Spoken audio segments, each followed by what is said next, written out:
একজন ফোন দেখুন রাখো।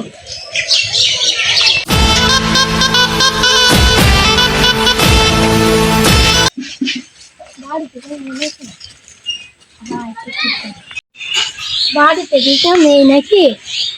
আব্বাকেও তো দেখছি নি, মাঠে গেছে নাকি? তাই তো মনে হয়েছে। আব্বা, আরে আল্লাহ, আমার বড় ভাই এসে। ভাই নাকি পরীক্ষায় পাস করিস তো ভাই? ভাই পাস করিছে। হ্যাঁ ভাই, তুই আব্বুকে ডেকে নাম না, আব্বুকে একটা কথা বলবো। হবে ভাই, তুই পাস করিস? হ্যাঁ ভাই। আব্বা, আব্বা, আব্বা, আব্বা, আব্বা। চিল্লাস কেন মধু? ভাই পরীক্ষায় পাস করিছে। আবার শুনো বাবারে, সত্যি কথা বুঝছো তো?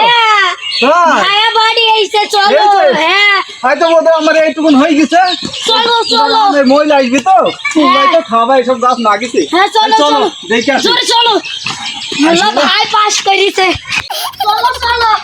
ওই আস্তে আস্তে আস্তে, অত করে যাইও না। চলো বড় ছেলে পাস করেছে। ভাই পাস চলো। আইজ আট মন মিষ্টি কিনতে হবে বলে। 8 মন কানে 3 মন মিষ্টি নিয়ে আনবো আমি। হ্যাঁ চলো ভাই। ডাক দাও ও দিদি। ভাই।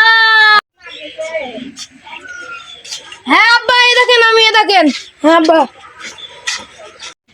বাপ বকুল, বাপ আমরা খুব খুশি হয়েছি, বল পাস করেছি মধু। আরে আমার শুনো না মধু, হ্যাঁ পাস করিস তো বাপ।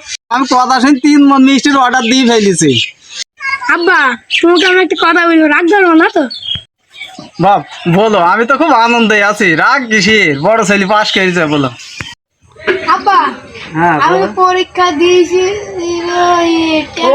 ও তো ভয় করছে না, বলো বোমা। টাকা দেন।